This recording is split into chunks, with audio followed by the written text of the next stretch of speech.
ಜೈ ಶ್ರೀಕೃಷ್ಣ. ಮಿತ್ರರೇ, ಈ ಜಗತ್ತಿನಲ್ಲಿ ದೇವರ ಇಚ್ಛೆಯಿಲ್ಲದೆ ಏನೂ ಆಗುವುದಿಲ್ಲ. ನೀವು ಬಹಳ ಅದೃಷ್ಟವಂತರು, ಏಕೆಂದರೆ ನೀವು ಭಗವಾನ್ ಶ್ರೀಕೃಷ್ಣನ ಪ್ರೇರೇಪಣೆಯಿಂದಲೇ ಶ್ರೀಮದ್ ಭಗವದ್ಗೀತೆಯ ಅಮೂಲ್ಯವಾದ ವಿಚಾರಗಳ ಈ ವಿಡಿಯೋವನ್ನು ನೋಡಲು ಮನಸ್ಸು ಮಾಡಿದ್ದೀರಿ. ಈ ವಿಡಿಯೋವನ್ನು ಸಂಪೂರ್ಣವಾಗಿ ಕೊನೆವರೆಗೂ ನೋಡಿ, ಶಾಂತ ಮನಸ್ಸಿನಿಂದ ಇದರ ಮಾತುಗಳನ್ನು ಕೇಳಿ ಮತ್ತು ಅರ್ಥ ಮಾಡಿಕೊಂಡ ನಂತರ ನಿಮ್ಮ ಆಲೋಚನೆಯಲ್ಲಿ ಮತ್ತು ಜೀವನದಲ್ಲಿ ಬಹಳ ಸಕಾರಾತ್ಮಕ ಬದಲಾವಣೆಗಳು ಬರಲಿವೆ. ಮನುಷ್ಯನ ಜೀವನದ ಪ್ರತಿಯೊಂದು ಕಷ್ಟಕ್ಕೂ ಶ್ರೀಮದ್ ಭಗವದ್ಗೀತೆಯಲ್ಲಿ ಖಂಡಿತವಾಗಿಯೂ ಪರಿಹಾರವಿದೆ. ಈ ಭಗವದ್ಗೀತೆಯು ಎಂತಹ ಪ್ರೇರಣೆಯ ಸಾಗರವು ಎಂದರೆ, ತೀವ್ರ ನಿರಾಶೆಗೊಂಡ ಮನಸ್ಸಿನಲ್ಲಿಯೂ ಹೊಸ ಭರವಸೆಯನ್ನು ಮತ್ತು ಬದುಕಿನ ಹೊಸ ಬೆಳಕನ್ನು ತುಂಬುತ್ತದೆ. ಯಾವ ವ್ಯಕ್ತಿ ಇದನ್ನು ಒಮ್ಮೆ ಕೇಳಲು ಪ್ರಾರಂಭಿಸುತ್ತಾನೋ ಅವನು ಇದರ ಸಂಪೂರ್ಣ ಸಾರವನ್ನು ಕೇಳಿದ ನಂತರವೇ ನಿಲ್ಲಿಸುತ್ತಾನೆ ಮತ್ತು ಇದರ ಆಳವಾದ ಜ್ಞಾನವನ್ನು ತನ್ನ ಜೀವನದಲ್ಲಿ ಅಳವಡಿಸಿಕೊಳ್ಳುತ್ತೇನೆ ಎಂದು ನಾನು ಖಚಿತವಾಗಿ ಹೇಳುತ್ತೇನೆ.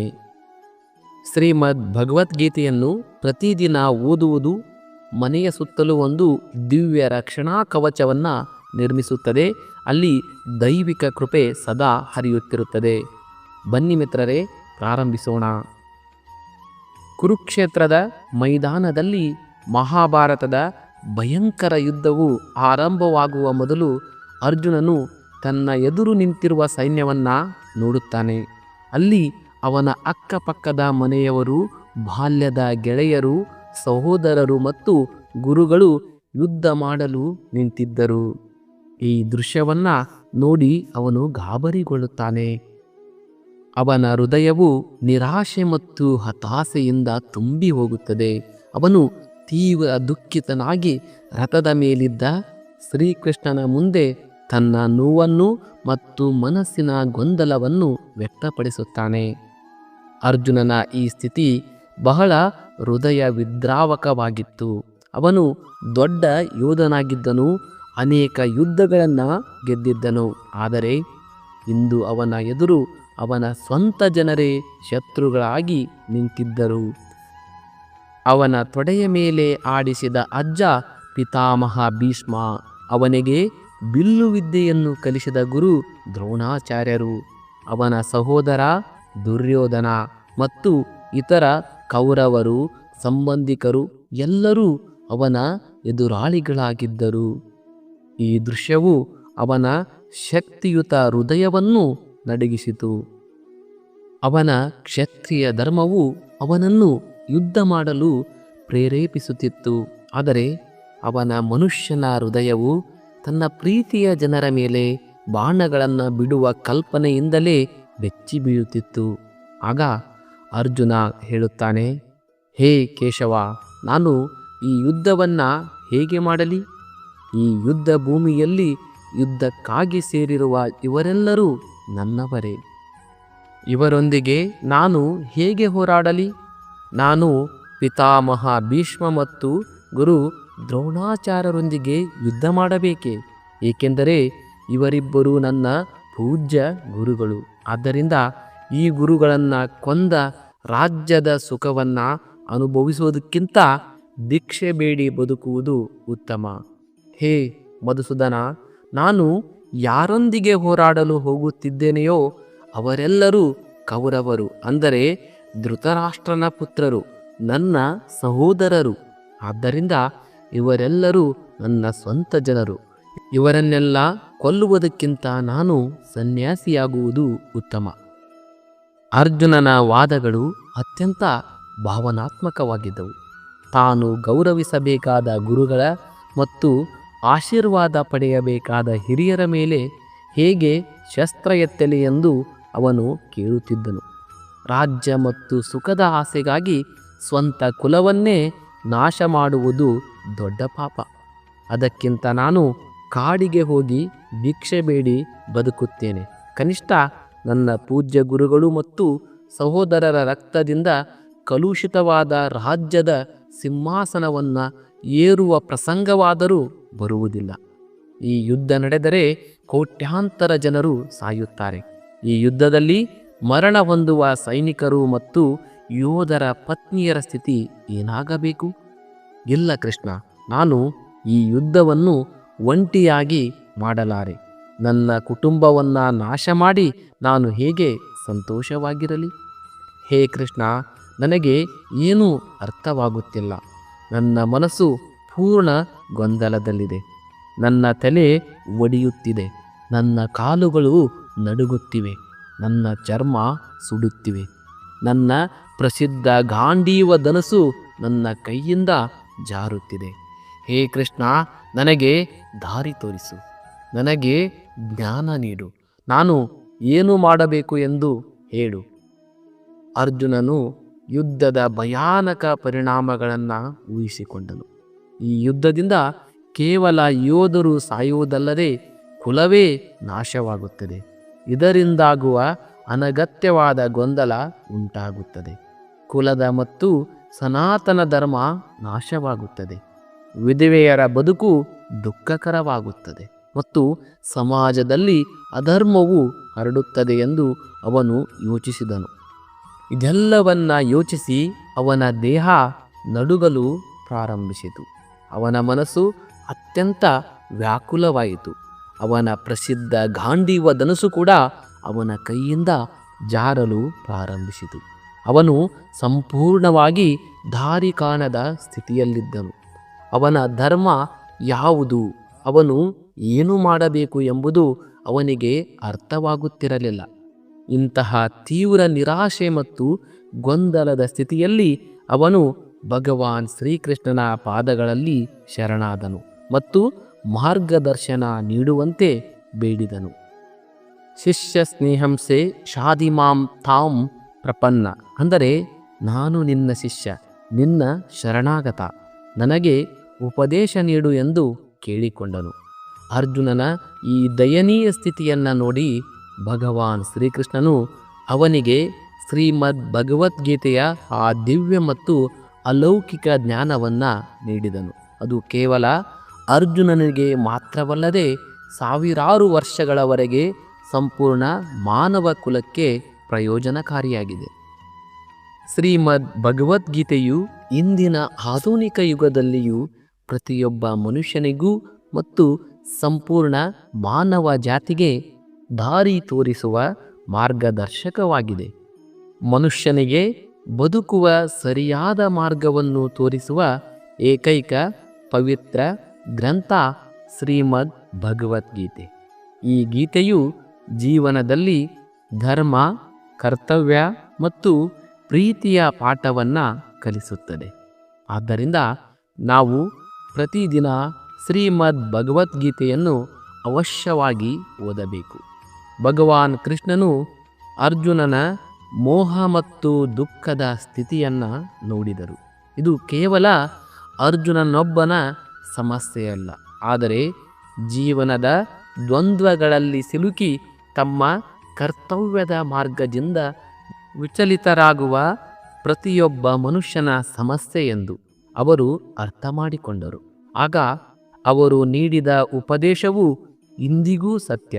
ಗೀತೆಯು ಕೇವಲ ಯುದ್ಧದ ಬಗ್ಗೆ ಇರುವ ಉಪದೇಶವಲ್ಲ, ಅದು ಜೀವನವನ್ನು ಹೇಗೆ ನಡೆಸಬೇಕು ಎಂಬುದನ್ನು ಕಲಿಸುತ್ತದೆ. ಕರ್ತವ್ಯಗಳನ್ನು ಪಾಲಿಸುತ್ತಾ ಫಲದ ಆಸೆಯಿಲ್ಲದೆ ದೇವರ ಮೇಲೆ ನಂಬಿಕೆ ಇಟ್ಟು ಜೀವನವನ್ನು ಹೇಗೆ ಸಾಗಿಸಬೇಕು ಎಂಬುದನ್ನು ಇದು ತಿಳಿಸುತ್ತದೆ. ಇದು ಕರ್ಮಜ್ಞಾನ ಮತ್ತು ಭಕ್ತಿಯ ಅದ್ಭುತ ಸಂಗಮವನ್ನು ಪ್ರಸ್ತುತಪಡಿಸುತ್ತದೆ. ಧರ್ಮ ಮತ್ತು ಅಧರ್ಮ ಎಂದರೇನು, ಆತ್ಮ ಮತ್ತು ಪರಮಾತ್ಮ ಎಂದರೇನು, ಈ ಪ್ರಕೃತಿಯು ಹೇಗೆ ಕಾರ್ಯನಿರ್ವಹಿಸುತ್ತದೆ ಮತ್ತು ಇವೆಲ್ಲದರ ನಡುವೆ ಮನುಷ್ಯನ ಪಾತ್ರವೇನು ಎಂಬುದನ್ನು ಗೀತೆಯು ಕಲಿಸುತ್ತದೆ. ಇದು ಜೀವನದ ಪ್ರತಿಯೊಂದು ಭಾಗವನ್ನು ಸ್ಪರ್ಶಿಸುತ್ತದೆ, ವೈಯಕ್ತಿಕ, ಸಾಮಾಜಿಕ ಮತ್ತು ಆಧ್ಯಾತ್ಮಿಕ. ಆದ್ದರಿಂದಲೇ ಇದು ಕುರುಕ್ಷೇತ್ರದ ಮೈದಾನದಲ್ಲಿ ಎಷ್ಟು ಪ್ರಸ್ತುತವಾಗಿತ್ತೋ ಇಂದಿಗೂ ಅಷ್ಟೇ ಪ್ರಸ್ತುತವಾಗಿದೆ. ಅರ್ಜುನನ ಗೊಂದಲ ಮತ್ತು ಸಂಶಯವನ್ನು ನೋಡಿ ಭಗವಾನ್ ಶ್ರೀಕೃಷ್ಣನು ಗಂಭೀರವಾಗಿ ಅರ್ಜುನನಿಗೆ ಹೇಳಿದನು, ಹೇ ಅರ್ಜುನ, ನೀನು ದೊಡ್ಡ ಜ್ಞಾನಿಗಳಂತೆ ಮಾತನಾಡುತ್ತಿದ್ದೀಯ. ಆದರೆ ನಿಜವಾದ ಜ್ಞಾನಿಯು ಈ ರೀತಿ ದುಃಖ ಮತ್ತು ಶೋಕ ಮಾಡುವುದಿಲ್ಲ. ನಿನ್ನ ಕೈಯಲ್ಲಿ ಏನೂ ಇಲ್ಲ. ನೀನು ಬಯಸಿದರೂ ಯಾವುದೇ ವಿಷಯವನ್ನು ನಿಯಂತ್ರಿಸಲು ಸಾಧ್ಯವಿಲ್ಲ. ಜೀವನ ಮತ್ತು ಮರಣ ನನ್ನ ಕೈಯಲ್ಲಿದೆ. ಪ್ರಕೃತಿಯ ನಿಯಮದಂತೆ ಈ ಎಲ್ಲರೂ ವಾಸ್ತವವಾಗಿ ನನ್ನಿಂದಲೇ ಈಗಾಗಲೇ ಕೊಲ್ಲಲ್ಪಟ್ಟಿದ್ದಾರೆ. ನೀನು ಕೇವಲ ಒಂದು ಮಾಧ್ಯಮ ಮಾತ್ರ. ಆದ್ದರಿಂದ ಜ್ಞಾನಿಯಾದವನು ಯಾರೇ ಸತ್ತರೂ ವಿಚಲಿತ ಆಗುವುದಿಲ್ಲ. ಜ್ಞಾನಿ ಪುರುಷನು ಅಳುವುದಿಲ್ಲ. ಅವನು ಗತಕಾಲದ ಬಗ್ಗೆ ದುಃಖಿಸುವುದಿಲ್ಲ ಮತ್ತು ಭವಿಷ್ಯದ ಬಗ್ಗೆ ಚಿಂತಿಸುವುದಿಲ್ಲ. ಭಗವಂತನು ಅರ್ಜುನನಿಗೆ ಮೊದಲು ಆತ್ಮದ ಅಮರತ್ವದ ಜ್ಞಾನವನ್ನು ನೀಡಿದನು. ಆತ್ಮವು ಎಂದಿಗೂ ಹುಟ್ಟುವುದಿಲ್ಲ ಮತ್ತು ಸಾಯುವುದಿಲ್ಲ. ಅದು ಶಾಶ್ವತ, ಪುರಾತನ ಮತ್ತು ನಿತ್ಯವಾದುದು. ದೇಹ ನಾಶವಾದರೂ ಆತ್ಮ ನಾಶವಾಗುವುದಿಲ್ಲ. ಮನುಷ್ಯನು ಹಳೆಯ ಬಟ್ಟೆಗಳನ್ನು ತ್ಯಜಿಸಿ ಹೊಸ ಬಟ್ಟೆಗಳನ್ನು ಧರಿಸುವಂತೆ ಆತ್ಮವು ಹಳೆಯ ದೇಹವನ್ನು ತ್ಯಜಿಸಿ ಹೊಸ ದೇಹವನ್ನು ಧರಿಸುತ್ತದೆ. ಆದ್ದರಿಂದ ಭೀಷ್ಮ, ದ್ರೋಣ ಮುಂತಾದವರ ದೇಹಗಳಿಗಾಗಿ ಶೋಕಿಸುವುದು ವ್ಯರ್ಥ, ಏಕೆಂದರೆ ಅವರ ಆತ್ಮಗಳು ಅಮರ. ಭಗವಂತನು ಯುದ್ಧದ ಫಲಿತಾಂಶವು ಈಗಾಗಲೇ ನಿರ್ಧಾರವಾಗಿದೆ ಎಂದು ಸ್ಪಷ್ಟಪಡಿಸಿದನು. ಕಾಲ ಸ್ವರೂಪನಾಗಿ ತಾನೇ ಈಗಾಗಲೇ ಈ ಎಲ್ಲ ಯೋಧರನ್ನು ಸಂಹರಿಸಿದ್ದೇನೆ ಎಂದು ತಿಳಿಸಿದನು. ಅರ್ಜುನನು ಕೇವಲ ಒಂದು ನಿಮಿತ್ತ ಮಾತ್ರ, ಒಂದು ಸಾಧನವಷ್ಟೇ. ಅವನು ಕೇವಲ ತನ್ನ ಕ್ಷತ್ರಿಯ ಧರ್ಮವನ್ನು ಪಾಲಿಸಬೇಕು. ಜ್ಞಾನಿ ಪುರುಷನು ಈ ಸತ್ಯವನ್ನು ತಿಳಿದಿರುತ್ತಾನೆ. ಆದ್ದರಿಂದ ಅವನು ಯಾರಾದರೂ ಬದುಕಿದರೆ ಸಂತೋಷ ಪಡುವುದಿಲ್ಲ ಅಥವಾ ಸತ್ತರೆ ದುಃಖಿಸುವುದಿಲ್ಲ. ಎಲ್ಲವೂ ದೈವಿಕ ನೇಮದಂತೆ ನಡೆಯುತ್ತಿದೆ ಎಂದು ಅವನಿಗೆ ತಿಳಿದಿರುತ್ತದೆ. ಅವನು ಕೇವಲ ತನ್ನ ಕರ್ತವ್ಯದ ಮೇಲೆ ಮಾತ್ರ ಗಮನ ಹರಿಸುತ್ತಾನೆ. ಆದ್ದರಿಂದ ಆಗಲಿರುವುದು ಹಾಗೆಯೇ ತೀರುತ್ತದೆ ಮತ್ತು ಆಗಬಾರದು ಎಂದಿಗೂ ಆಗುವುದಿಲ್ಲ ಎಂಬ ನಿರ್ಧಾರ ಯಾರ ಮನಸ್ಸಿನಲ್ಲಿ ಇರುತ್ತದೆಯೋ ಅವನನ್ನು ಯಾವುದೇ ದುಃಖ ಕಾಡುವುದಿಲ್ಲ, ಯಾವುದೇ ಚಿಂತೆ ಅವನನ್ನು ತೊಂದರೆಗೊಳಿಸುವುದಿಲ್ಲ. ಹೇ ಅರ್ಜುನ, ಯಾರು ನಿನ್ನವರು ಮತ್ತು ಯಾರು ಪರಿಕೆಯರು ಎಂಬ ಚಿಂತೆಯನ್ನು ನೀನು ಮಾಡಬೇಡ. ಅಧರ್ಮ ಮಾಡುವರೊಂದಿಗೆ ಯುದ್ಧ ಮಾಡುವುದು ಮತ್ತು ತನ್ನ ಧರ್ಮವನ್ನು ರಕ್ಷಿಸುವುದೇ ಒಬ್ಬ ಕ್ಷತ್ರಿಯನ ಕರ್ತವ್ಯವಾಗಿದೆ. ನನ್ನ ಆಜ್ಞೆಯನ್ನು ಪಾಲಿಸುವುದೇ ನಿನಗೆ ಮೋಕ್ಷ ಮತ್ತು ಮುಕ್ತಿಯನ್ನು ನೀಡುತ್ತದೆ. ನಿನ್ನ ಈ ಮನಸ್ಸಿನ ಆಸಕ್ತಿಯನ್ನು ತ್ಯಜಿಸು, ಇಲ್ಲದಿದ್ದರೆ ಇಡೀ ಪ್ರಪಂಚ ನಿನ್ನನ್ನು ನಿಂದಿಸುತ್ತದೆ. ಇಂದು ನೀನು ಯುದ್ಧ ಮಾಡದಿದ್ದರೆ ಇಡೀ ಜಗತ್ತು ನಿನ್ನನ್ನು ಹೆದರಿಕೊಂಡವನೆಂದು ಮತ್ತು ಹೇಡಿ ಎಂದು ಕರೆಯುತ್ತದೆ. ಇಲ್ಲಿ ವಿಷಯ ಬೇರೆ ಯಾರದ್ದೂ ಇಲ್ಲ. ಇಲ್ಲಿನ ವಿಷಯ ಧರ್ಮ ಮತ್ತು ಅನ್ಯಾಯದಲ್ಲಿ ಸರಿ ಮತ್ತು ತಪ್ಪಿನದ್ದಾಗಿದೆ. ಒಂದು ವೇಳೆ ತಪ್ಪನ್ನು ಸಹಿಸಿಕೊಂಡು ಅದನ್ನು ಮುಗಿಸದಿದ್ದರೆ ತಪ್ಪು ಮಾಡುವವನಿಗೆ ಇನ್ನಷ್ಟು ಶಕ್ತಿ ಸಿಗುತ್ತದೆ ಮತ್ತು ಅವನು ಇನ್ನೂ ಹೆಚ್ಚು ಅನ್ಯಾಯ ಮಾಡುತ್ತಾನೆ. ಆದ್ದರಿಂದ ನಿನ್ನ ವ್ಯಾಮೋಹವನ್ನು ತ್ಯಜಿಸು ಮತ್ತು ಯುದ್ಧ ಮಾಡು. ಭಗವಂತನು ಅರ್ಜುನನಿಗೆ ಅವನ ನಿಜವಾದ ಕರ್ತವ್ಯವನ್ನು ನೆನಪಿಸಿದನು. ಒಬ್ಬ ಕ್ಷತ್ರಿಯನಾಗಿ ಅನ್ಯಾಯದ ವಿರುದ್ಧ ಹೋರಾಡುವುದು ಮತ್ತು ಧರ್ಮವನ್ನು ಸ್ಥಾಪಿಸುವುದು ಅವನ ಕರ್ತವ್ಯವಾಗಿದೆ. ಕೌರವರು ಅಧರ್ಮದ ಹಾದಿಯಲ್ಲಿದ್ದರು. ಅವರು ಪಾಂಡವನಿಗೆ ಅನ್ಯಾಯ ಮಾಡಿದ್ದರು. ಇಂತಹ ಅಧರ್ಮಿಗಳ ವಿರುದ್ಧ ಯುದ್ಧ ಮಾಡುವುದು ಅರ್ಜುನನ ಪರಮ ಕರ್ತವ್ಯವಾಗಿತ್ತು. ಅವರು ಅವನ ಸಂಬಂಧಿಗಳೇ ಆಗಿದ್ದರೂ ಸಹ ಈ ಕರ್ತವ್ಯದಿಂದ ಹಿಂದೆ ಸರಿಯುವುದು ಹೇಡಿತನವಾಗುತ್ತದೆ ಮತ್ತು ಇತಿಹಾಸ ಅವನನ್ನು ಎಂದಿಗೂ ಕ್ಷಮಿಸುವುದಿಲ್ಲ. ಜನ ಅವನನ್ನು ನಪುಂಸಕನೆಂದು ಕರೆಯುತ್ತಾರೆ ಮತ್ತು ಅವನ ಶೌರ್ಯದ ಮೇಲೆ ಪ್ರಶ್ನೆ ಎತ್ತುತ್ತಾರೆ. ಈ ಯುದ್ಧವು ವೈಯಕ್ತಿಕ ಕೋಪ ತಾಪಗಳದ್ದಲ್ಲ, ಬದಲಾಗಿ ಧರ್ಮ ಮತ್ತು ಅಧರ್ಮದ ನಡುವಿನ ದೊಡ್ಡ ಸಂಘರ್ಷ ಎಂದು ಭಗವಂತ ವಿವರಿಸಿದನು. ಅಧರ್ಮವನ್ನು ಕೊನೆಗೊಳಿಸುವುದು ಬಹಳ ಅವಶ್ಯಕ, ಇಲ್ಲದಿದ್ದರೆ ಅದು ಇನ್ನೂ ಬೆಳೆಯುತ್ತದೆ. ಆದ್ದರಿಂದ ಅರ್ಜುನನು ತನ್ನ ವೈಯಕ್ತಿಕ ಆಸೆಗಳು ಮತ್ತು ಮೋಹವನ್ನು ತ್ಯಜಿಸಿ ಕೇವಲ ಧರ್ಮವನ್ನು ರಕ್ಷಿಸುವುದಕ್ಕಾಗಿ ಯುದ್ಧ ಮಾಡಬೇಕು. ಇದೇ ನಿಸ್ವಾರ್ಥ ಕರ್ಮ. ಇದು ಅವನನ್ನು ಬಂಧನದಿಂದ ಮುಕ್ತಗೊಳಿಸಿ ಮೋಕ್ಷದ ಕಡೆಗೆ ಕರೆದೊಯ್ಯುತ್ತದೆ. ಶ್ರೀಮದ್ ಭಗವದ್ಗೀತೆಯಲ್ಲಿ ಭಗವಾನ್ ಶ್ರೀಕೃಷ್ಣ ಹೇಳುತ್ತಾನೆ, ಹೇ ಅರ್ಜುನ, ಈ ಸಂಸಾರವೇ ನನ್ನ ಮಾಯೆ. ಈ ಸಂಸಾರ ನನ್ನಿಂದ ಸೃಷ್ಟಿಯಾಗಿದೆ. ನಾನೇ ಇದರ ಪಾಲನೆ ಮಾಡುವವನು ಮತ್ತು ನಾನೇ ಈ ಸೃಷ್ಟಿಯ ವಿನಾಶ ಮಾಡುವವನು. ನಾನು ಭೂತಕಾಲ, ವರ್ತಮಾನ ಮತ್ತು ಭವಿಷ್ಯದ ಎಲ್ಲ ಜೀವಿಗಳನ್ನು ಬಲ್ಲೆ. ಆದರೆ ವಾಸ್ತವವಾಗಿ ನನ್ನನ್ನು ಯಾರೂ ತಿಳಿದಿಲ್ಲ. ಭಗವಂತನು ತನ್ನ ಸರ್ವವ್ಯಾಪಕತೆ ಮತ್ತು ಸರ್ವಶಕ್ತಿತ್ವವನ್ನು ವಿವರಿಸಿದನು. ಈ ಇಡೀ ಸೃಷ್ಟಿಯ ತನ್ನದೇ ಅಭಿವ್ಯಕ್ತಿಯಾಗಿದೆ, ತನ್ನದೇ ಮಾಯಾಶಕ್ತಿಯಿಂದ ರಚಿಸಲ್ಪಟ್ಟಿದೆ ಎಂದು ತಿಳಿಸಿದನು. ಅವರೇ ಈ ಬ್ರಹ್ಮಾಂಡದ ಆರಂಭ, ಮಧ್ಯ ಮತ್ತು ಅಂತ್ಯ. ಎಲ್ಲವೂ ಅವರಿಂದಲೇ ಹುಟ್ಟುತ್ತದೆ, ಅವರಲ್ಲಿಯೇ ಉಳಿಯುತ್ತದೆ ಮತ್ತು ಕೊನೆಗೆ ಅವರಲ್ಲಿಯೇ ಲೀನವಾಗುತ್ತದೆ. ಅವರು 3 ಕಾಲಗಳನ್ನು ನೋಡುವವರು, ಎಲ್ಲ ಜೀವಿಗಳ ಹಿಂದಿನ, ಈಗಿನ, ಮುಂದಿನ ವಿಷಯಗಳನ್ನು ಬಲ್ಲವರು. ಆದರೆ ತಮ್ಮ ಮಾಯಾಶಕ್ತಿಯಿಂದ ಆವೃತವಾಗಿರುವುದರಿಂದ ಸಾಮಾನ್ಯ ಜೀವಿಗಳಿಗೆ ಅವರನ್ನು ತಿಳಿಯಲು ಸಾಧ್ಯವಾಗುವುದಿಲ್ಲ. ಕೇವಲ ಶುದ್ಧ ಭಕ್ತಿ ಮತ್ತು ಜ್ಞಾನದ ಮೂಲಕ ಮಾತ್ರ ಅವರನ್ನು ತಿಳಿಯಲು ಸಾಧ್ಯ. ಶ್ರೀಮದ್ ಭಗವದ್ಗೀತೆಯಲ್ಲಿ ಭಗವಾನ್ ಶ್ರೀಕೃಷ್ಣ ಹೇಳುತ್ತಾನೆ, ಮನುಷ್ಯನು ಫಲಿತಾಂಶದ ಚಿಂತೆ ಮಾಡದೆ ನಿಸ್ವಾರ್ಥವಾಗಿ ಮತ್ತು ನಿಷ್ಪಕ್ಷಪಾತವಾಗಿ ತನ್ನ ಕರ್ತವ್ಯಗಳನ್ನು ಪಾಲಿಸಬೇಕು. ಅರ್ಜುನ, ನಿನ್ನನ್ನು ನೀನು ಭಗವಂತನಿಗೆ ಅರ್ಪಿಸಿಕೊ. ಇದೇ ಅತ್ಯಂತ ದೊಡ್ಡ ಆಸರೆ. ಶ್ರೀಕೃಷ್ಣ ಹೇಳುತ್ತಾರೆ, ವ್ಯಕ್ತಿ ತನ್ನ ಜನ್ಮದಿಂದಲ್ಲ, ಬದಲಾಗಿ ತನ್ನ ಕರ್ಮಗಳಿಂದ ಶ್ರೇಷ್ಠನಾಗುತ್ತಾನೆ. ಮನುಷ್ಯನು ತನ್ನ ಕೆಲಸದಲ್ಲಿ ಆನಂದ ಕಂಡುಕೊಂಡಾಗ ಅವನು ಪರಿಪೂರ್ಣತೆಯನ್ನು ಪಡೆಯುತ್ತಾನೆ. ಅರ್ಜುನ, ಆಸೆ ಎಂಬುದು ವ್ಯಾಮೋಹದಿಂದ ಹುಟ್ಟುತ್ತದೆ. ಯಾವ ಮನುಷ್ಯ ಯಾವಾಗಲೂ ಸಂಶಯದಲ್ಲಿರುತ್ತಾನೋ ಮತ್ತು ಯಾರು ತನ್ನ ಮನಸ್ಸನ್ನು ನಿಯಂತ್ರಣದಲ್ಲಿ ಇಟ್ಟುಕೊಳ್ಳುವುದಿಲ್ಲವೋ ಅವನಿಗೆ ಈ ಲೋಕದಲ್ಲಾಗಲಿ ಅಥವಾ ಪರಲೋಕದಲ್ಲಾಗಲಿ ಯಾವುದೇ ಸುಖವಿಲ್ಲ. ಮನಸ್ಸಿನ ಮೇಲೆ ನಿಯಂತ್ರಣ ಇಲ್ಲದವನಿಗೆ ಅದು ಶತ್ರುವಿನಂತೆ ಕೆಲಸ ಮಾಡುತ್ತದೆ. ಅಶಾಂತ ಮನಸ್ಸನ್ನು ನಿಯಂತ್ರಣಕ್ಕೆ ತರುವುದು ಕಷ್ಟ, ಆದರೆ ಸತತ ಅಭ್ಯಾಸದಿಂದ ಇದನ್ನು ವಶಪಡಿಸಿಕೊಳ್ಳಬಹುದು. ಭಗವಂತನು ಕರ್ಮಯೋಗದ ಸಿದ್ಧಾಂತವನ್ನು ಮತ್ತೆ ಸ್ಪಷ್ಟಪಡಿಸಿದನು.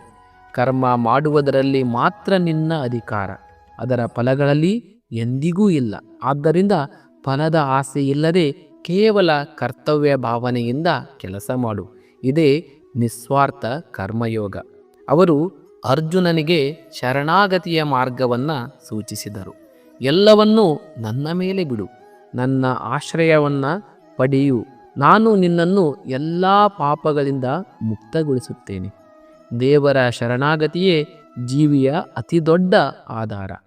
ಮನುಷ್ಯನ ಶ್ರೇಷ್ಠತೆಯು ಅವನ ಜನ್ಮ ಅಥವಾ ಕುಲದಿಂದಲ್ಲ, ಬದಲಾಗಿ ಅವನ ಕರ್ಮಗಳಿಂದ ನಿರ್ಧಾರವಾಗುತ್ತದೆ ಎಂಬುದನ್ನು ಭಗವಂತ ಸ್ಪಷ್ಟಪಡಿಸುತ್ತಾನೆ. ಉತ್ತಮ ಕೆಲಸ ಮಾಡುವವನೇ ಶ್ರೇಷ್ಠ ಎಂದು ಕರೆಸಿಕೊಳ್ಳುತ್ತಾನೆ. ವ್ಯಕ್ತಿಯು ತನ್ನ ಕೆಲಸವನ್ನು ಒಂದು ಪೂಜೆ ಎಂದು ತಿಳಿದು ಆನಂದದಿಂದ ಮಾಡಿದಾಗ ಅವನಿಗೆ ಯಶಸ್ಸು ಲಭಿಸುತ್ತದೆ. ಅವರು ಮನಸ್ಸಿನ ಸಂಯಮದ ಮೇಲೆ ಒತ್ತು ನೀಡಿದರು.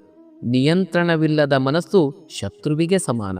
ಅದು ನಮ್ಮನ್ನು ದಾರಿ ತಪ್ಪಿಸುತ್ತದೆ ಮತ್ತು ದುಃಖವನ್ನು ನೀಡುತ್ತದೆ. ಆದರೆ ನಿಯಂತ್ರಿತ ಮನಸ್ಸು ನಮ್ಮ ಅತ್ಯುತ್ತಮ ಮಿತ್ರ. ಮನಸ್ಸನ್ನು ವಶಪಡಿಸಿಕೊಳ್ಳುವುದು ಕಷ್ಟವಾದರೂ ಅಸಾಧ್ಯವೇನಲ್ಲ. ಸತತ ಪ್ರಯತ್ನ ಮತ್ತು ವೈರಾಗ್ಯದ ಮೂಲಕ ಇದನ್ನು ಸಾಧಿಸಬಹುದು. ಸಂಶಯ ಮತ್ತು ಅಪನಂಬಿಕೆ ಕೂಡ ಸುಖದ ಮಾರ್ಗದಲ್ಲಿ ಅಡೆತಡೆಗಳು. ದೇವರು ಮತ್ತು ಶಾಸ್ತ್ರದಲ್ಲಿ ವಿಶ್ವಾಸ ಇಡುವುದು ಅವಶ್ಯಕ. ಭಗವದ್ಗೀತೆಯಲ್ಲಿ ಶ್ರೀಕೃಷ್ಣ ವಿವರಿಸುತ್ತಾನೆ, ಭೂಮಿಯ ಮೇಲೆ ಋತುಗಳು ಹೇಗೆ ಬದಲಾಗುತ್ತವೆಯೋ ಅದೇ ರೀತಿ ನಮ್ಮ ಜೀವನದಲ್ಲಿಯೂ ಸುಖ ಮತ್ತು ದುಃಖಗಳು ಬರುತ್ತವೆ. ನಾವು ಇವುಗಳಿಂದ ವಿಚಲಿತರಾಗಬಾರದು. ಹೇ ಅರ್ಜುನ, ಸಮಯ ಮತ್ತು ಅದೃಷ್ಟಕ್ಕಿಂತ ಹೆಚ್ಚಿಗೆ ಯಾರಿಗೂ ಏನೂ ಸಿಗುವುದಿಲ್ಲ. ದೀಪದ ಬತ್ತಿಯು ದೀಪದ ಕೆಳಗೆ ಅಡಗಿರುವ ಕತ್ತಲೆಯನ್ನು ನೋಡಲಾರದಂತೆ ಮನುಷ್ಯನಿಗೆ ಯೌವನದ ಹಿಂದೆ ಅಡಗಿರುವ ವೃದ್ಧಾಪ್ಯ ಮತ್ತು ದೌರ್ಬಲ್ಯ ಕಾಣಿಸುವುದಿಲ್ಲ. ಅವನ ಮನಸ್ಸು ಜೀವನದ ಕೊನೆವರೆಗೂ ಅವನನ್ನು ತನ್ನ ಬಲೆಯಿಂದ ಹೊರಬರಲು ಬಿಡುವುದಿಲ್ಲ. ಅವನನ್ನು ಹಗ್ಗದಲ್ಲಿ ಕಟ್ಟಿಹಾಕಿ ವಿವಿಧ ರೀತಿಯ ಕುಣಿತಗಳನ್ನು ಕುಣಿಸುತ್ತಿರುತ್ತದೆ. ಆ ಮನಸ್ಸು ಜೀವಿಗೆ ತನ್ನ ಅಂತರಂಗವನ್ನು ನೋಡಲು ಮತ್ತು ತನ್ನ ಆತ್ಮವನ್ನು ಅರ್ಥ ಮಾಡಿಕೊಳ್ಳಲು ಸಮಯವನ್ನೇ ಕೊಡುವುದಿಲ್ಲ. ಭಗವಂತನು ಜೀವನದ ಅನಿಶ್ಚಿತತೆ ಮತ್ತು ದ್ವಂದ್ವಗಳ ಸ್ವಭಾವವನ್ನು ವಿವರಿಸಿದರು. ಚಳಿ, ಬಿಸಿಲು, ಮಳೆ ಮುಂತಾದ ಋತುಗಳು ಬಂದು ಹೋಗುವಂತೆ ಜೀವನದಲ್ಲಿಯೂ ಸುಖ, ದುಃಖ, ಮಾನ, ಅಪಮಾನ, ಲಾಭ, ನಷ್ಟದ ಚಕ್ರ ನಿರಂತರವಾಗಿ ನಡೆಯುತ್ತಲೇ ಇರುತ್ತದೆ. ಇವೆಲ್ಲವೂ ಶಾಶ್ವತವಲ್ಲ.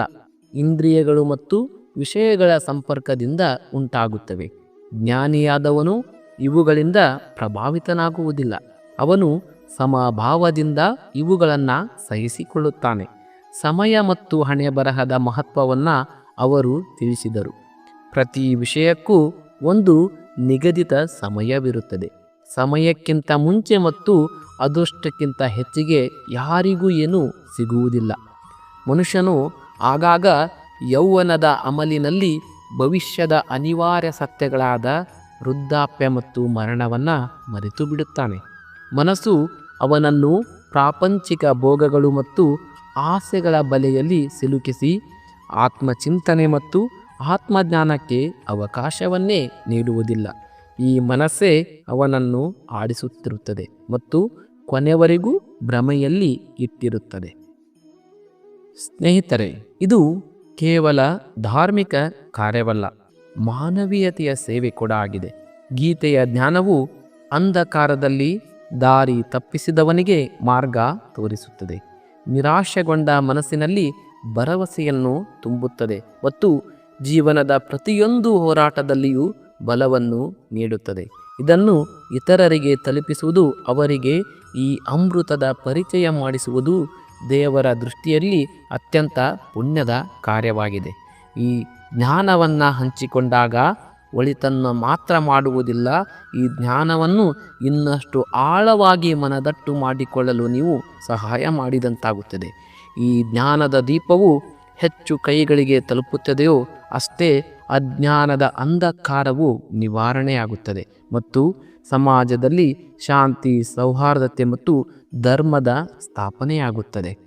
ಗೆಳೆಯರೇ, ನಮ್ಮ ಈ ಪ್ರಯತ್ನ ನಿಮಗೆ ಇಷ್ಟವಾಗಿದೆ ಎಂದು ನಾವು ಭಾವಿಸುತ್ತೇವೆ.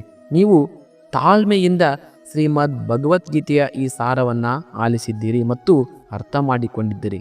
ಇದಕ್ಕಾಗಿ ನಾವು ನಿಮಗೆ ಆಭಾರಿಯಾಗಿದ್ದೇವೆ.